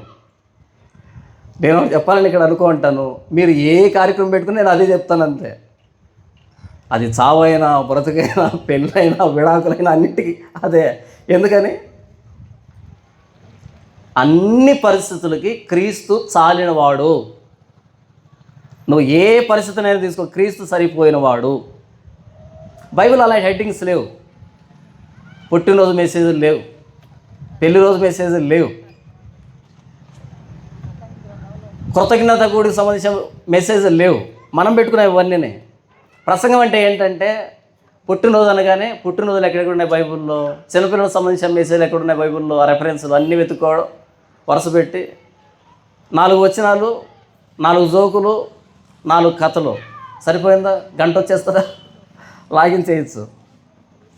అలా వేదిక ఎక్కడం, ఒక రెఫరెన్స్ చెప్పడం, ఒక జోకు చెప్పడం, ఒక కథ చెప్పడం, రెండో రెఫరెన్సు, రెండో జోకు, రెండో కథ, అలా 4-5 రెఫరెన్స్లు అయిపోయేటప్పటికి గంట అయిపోతుంది. దీన్ని ప్రసంగం అంటారు. ప్రసంగీకులొద్దు క్రైస్తవ్యానికి. లేఖనాలని వివరించేవాళ్ళు కావాలి, లేఖనాన్ని లేఖనానుసారంగా వివరించేవాళ్ళు కావాలి. యేసుప్రభు ఇప్పుడు ప్రసంగం చేయాలి, ఆయన లేఖనాలను తీసుకున్నాడు, వాటిని చదివాడు, వాటిని వివరించాడు. ఆయన చేసిన కొండ మీద ప్రసంగం ఉంటుంది చూసారా, నరహత్య చేయవద్దని చెప్పబడిన మాట మీరు విన్నారు కదా, నేను మీతో చెప్పున్నది ఏమనగా అంటే దాన్ని చదివాడు, దాన్ని కోట్ చేశాడు, దాన్ని ఈయన చెప్పేదాన్ని మాట్లాడుతున్నాడు, దానికి కొత్త అర్థాన్ని చెబుతున్నాడు. అది జరగకుండా ఉండాలంటే ఎక్కడి నుంచి ప్రారంభించాలో చెబుతున్నాడు. లేఖనాలు వివరించేవాళ్ళు కావాలి. కానీ ప్రసంగీకులు వచ్చారు. ఆశీర్వదించబడాలంటే 6 సూత్రాలు,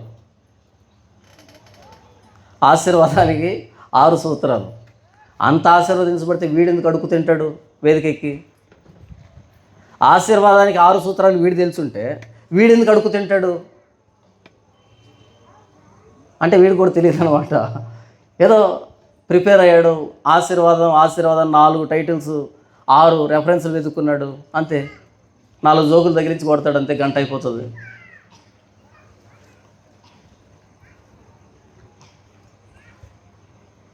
మనం క్రీస్తుని అర్థం చేసుకుంటే మన జీవితంలో ఎలాంటి తుఫాను వచ్చినా ఆ తుఫానుకు భయపడకుండా క్రీస్తుని ఆశ్రయించడానికి మనకు విశ్వాసం ఉంటుంది.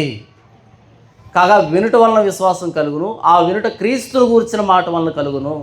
క్రీస్తుని గూర్చి విని విని విని విని అలా విశ్వాసం అభివృద్ధి చెందాలి తప్ప బయట సంఘటనలు కాదు. మోటివేషనల్ స్టోరీలు, ఇన్స్పిరేషన్ స్టోరీలు, ఈ స్టోరీలు వింటూ వచ్చేదాన్ని విశ్వాసం అనరు, ఉద్రేకం అంటారు. అది ఉద్రేకం. ఆ కాసేపు ఏదో అనిపిస్తుంది, తర్వాత ఏమనిపించదు. తుఫాన్ అన్నది జోక్ కాదు. తుఫాన్ అన్నది మనం అనుకున్నంత చిన్నగా ఉండదు. నేను ఇదే సమయానికి గాలివాన వచ్చింది. ఎలా అనిపించింది మీకు? ఎంత భయానకమైన వాతావరణం అది. మామూలు గాలివాన వస్తేనే, మరి తుఫాన్ వస్తే సముద్రంలో ఒక్కడే ఉంటే ధోనిలో, లేదా కొంతమంది వ్యక్తులుండి చుట్టూ సముద్రం అంతా మీదికి లేస్తున్నట్టుగా ధోనిను తలకిందులు చేయడానికి ప్రయత్నం చేస్తున్నట్టుగా అనిపిస్తే అల్లం తెత్తు పైకి ధోని లేచి మరలా కిందికి వెళ్ళి ఇలా ఊగుతుందంటే ఆ అలల మీద ఏమనిపిస్తుంది మనకి?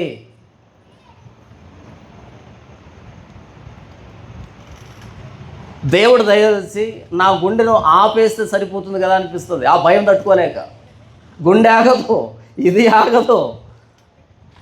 తుఫాన్ అంటే జోక్ కాదు, చాలా ప్రమాదం.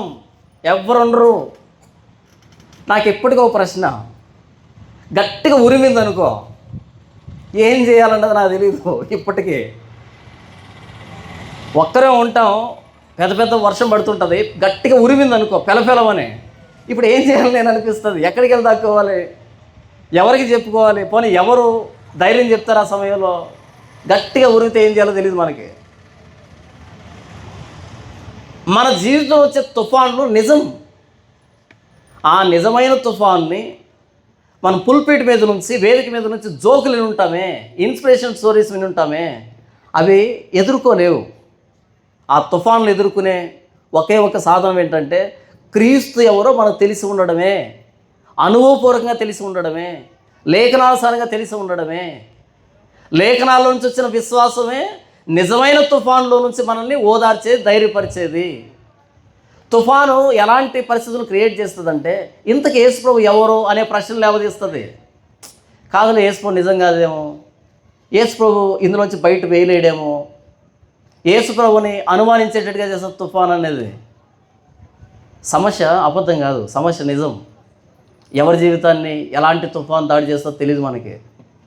అది రాకముందే క్రీస్తుని అర్థం చేసుకుందాం. లోకా గారు ఈ తుఫాను సంబంధించిన సందర్భాన్ని చెప్పడం ద్వారా ఆయన ఏం చేస్తున్నాడు అంటే, తుఫాను కంటే ప్రమాదకరమైన వాడు ధోనిలో ఉన్నాడు. తుఫాను కంటే ప్రమాదకరమైన వాడు, తుఫానును భయపెట్టేవాడు ధోనిలో పడుకో అన్నాడు. వీళ్ళకి ఆ విషయం తెలియదు పాపం. తుఫాను చూసి భయపడ్డారు. ఈయన లేచి దాన్ని గద్దింపగానే, అది నిమ్మలం కాగానే ఈయనకు భయపడిపోతున్నారు.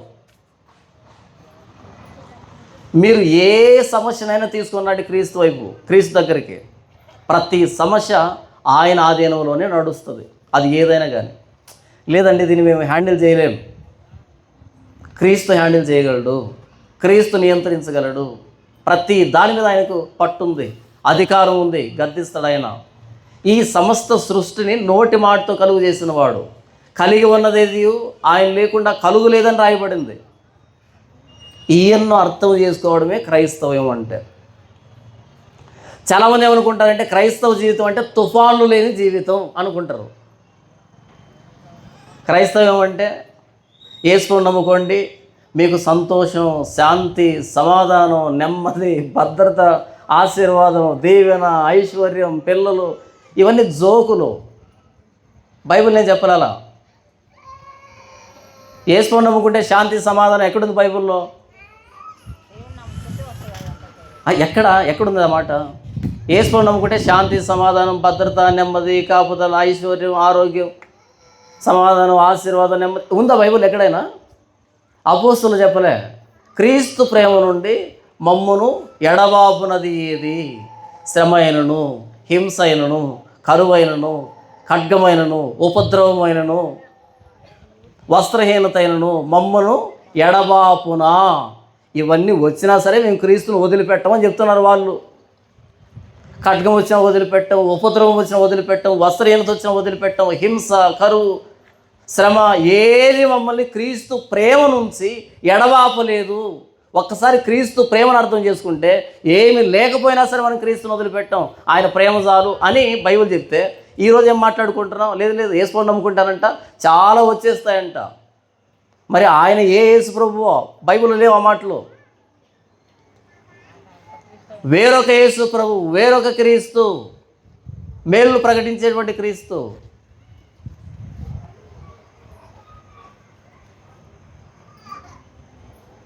క్రీస్తుని అర్థం చేసుకోవడం క్రైస్తవ్యం అంటే. చివరి ఒక మాట చెప్పి నేను ముగిస్తాను. బయట చాలా మతాలు కానీ చాలా ధర్మాలు కానీ ఉన్నాయి.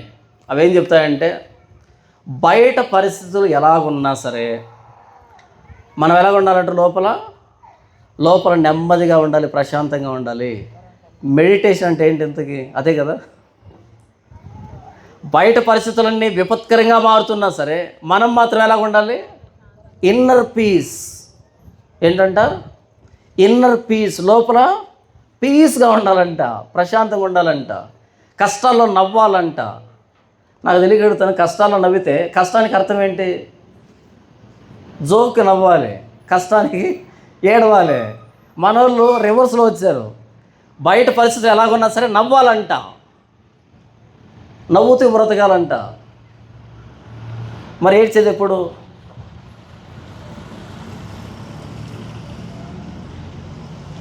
సుఖదినమందు సంతోషపడు, ఆపద్దినమందు యోచించు అంటాడు భక్తుడు.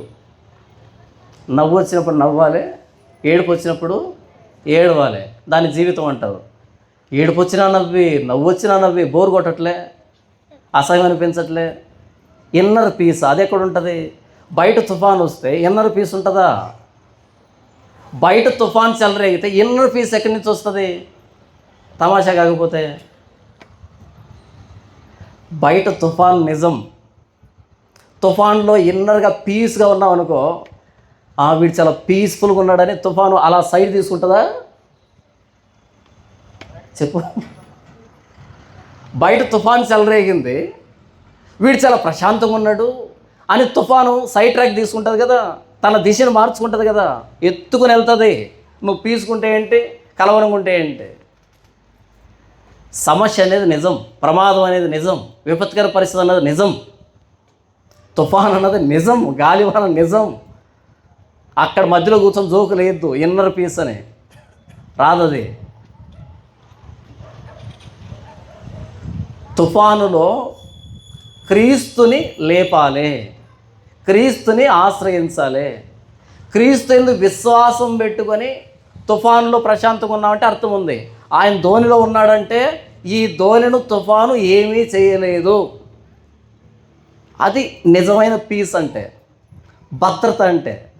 మనకు తుఫాన్లో నెమ్మది ఉండకపోవచ్చు, ప్రశాంతత ఉండకపోవచ్చు. ఎందుకంటే ఉరుముతున్నప్పుడు, మెరుస్తున్నప్పుడు, గాలి వస్తున్నప్పుడు, దోణి అల్లంత దూరం పైకి వెళ్ళి మరలా అంత కింది పడి లేస్తూ ఉన్నప్పుడు ప్రశాంతంగా ఉండలేము.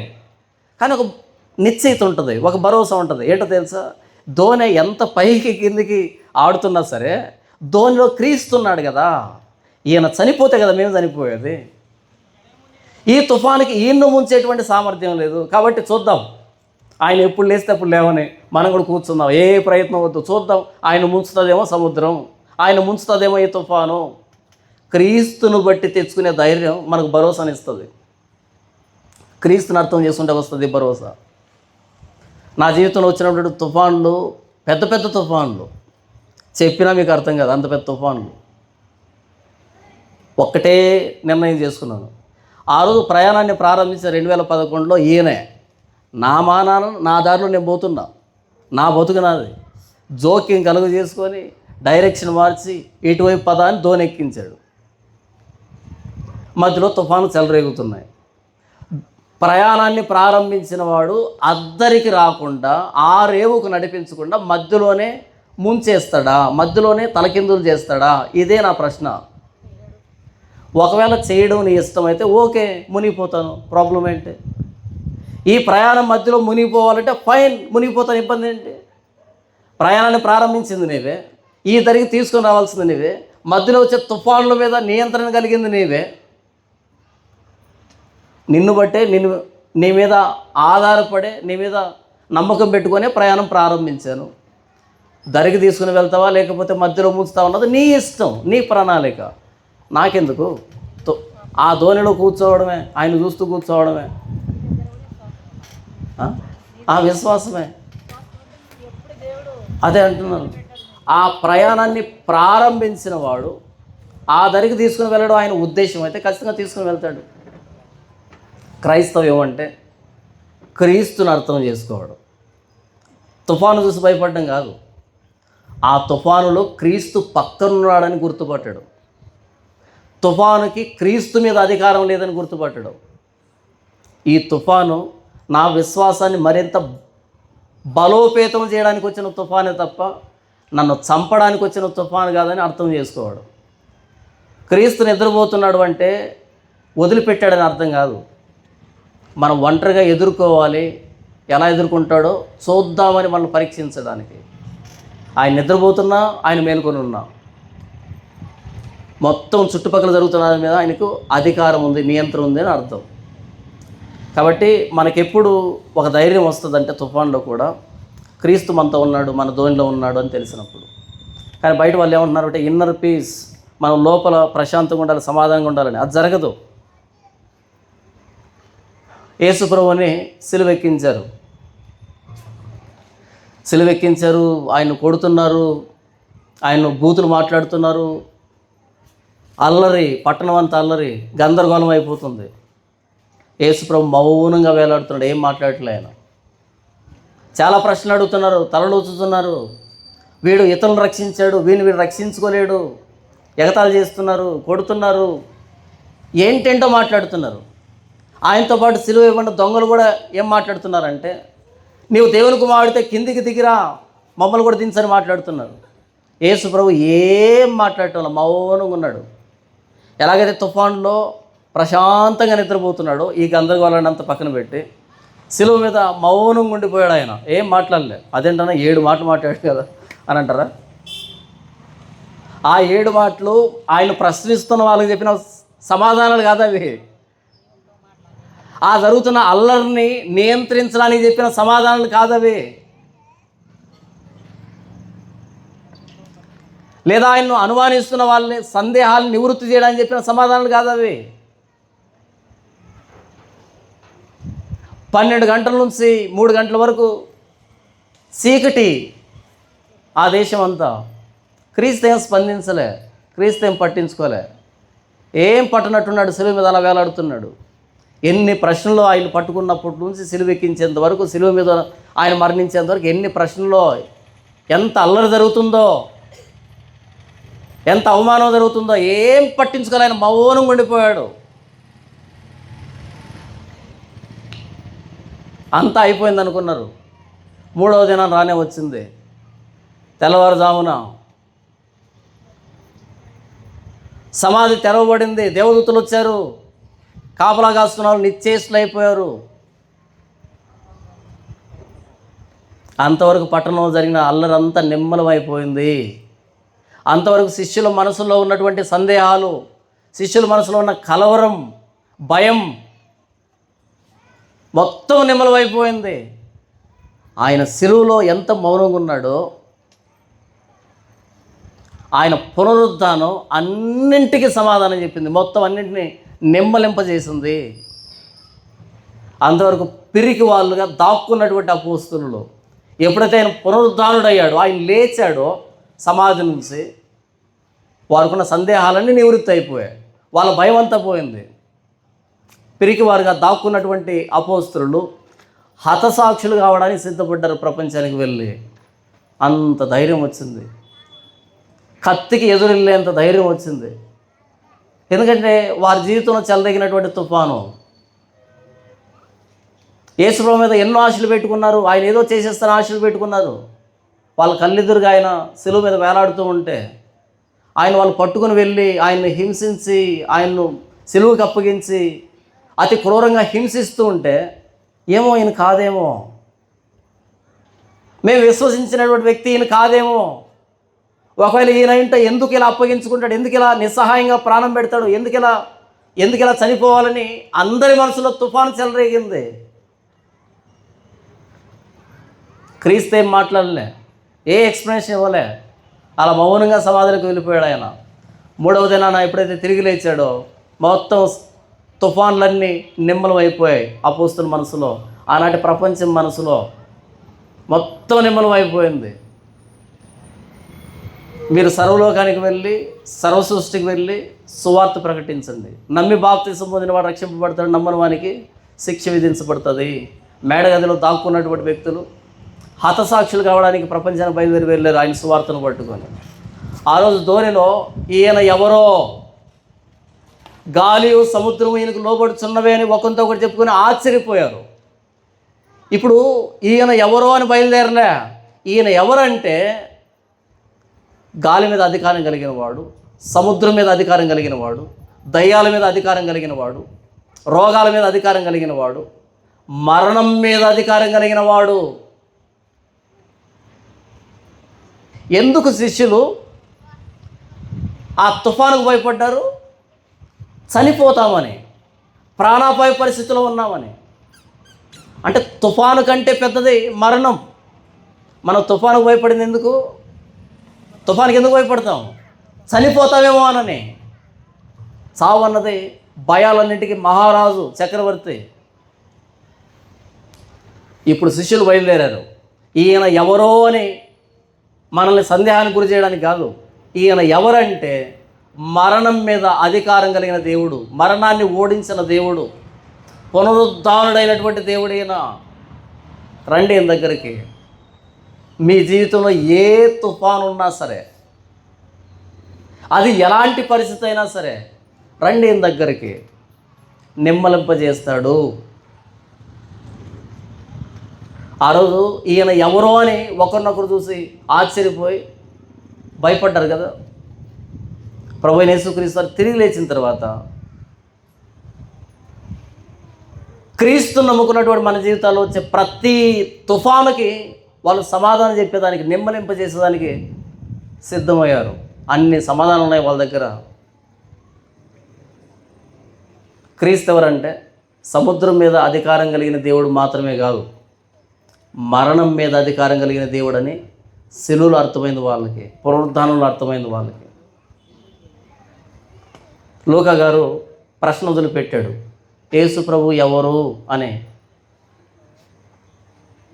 నిజంగా ఆ ప్రశ్న మీకు అర్థమైతే, లేఖనాలను పరిశీలించి ఆ క్రీస్తుని మీరు లేఖనాల్లో నుంచి అర్థం చేసుకోగలిగితే, సర్వలోకానికి వెళ్ళి సర్వ సృష్టికి సువార్త ప్రకటిద్దాం. క్రీస్తు ఎవరంటే సముద్రం మీద, సృష్టి మీద అధికారం కలిగిన వాడు, అంధకార శక్తుల మీద అధికారం కలిగిన వాడు, రోగాల మీద అధికారం కలిగిన వాడు, మరణం మీద అధికారం కలిగిన వాడు. ఈ సమస్తం ఆయన నియంత్రణలో నడుస్తుంది. ఈయన తప్ప ఇంకొకరు లేరు అని సువార్త ప్రకటిద్దాం అపోస్తుల్లాగా. లూకా గారు అడుగుతున్న ప్రశ్న, ఎవరు క్రీస్తు ఇంతకు నీకు? ఎవరు అనుకుంటున్నావు ఆయన్ని? దేవుడి వాక్యాన్ని దీవించును గాక. ఆమేన్.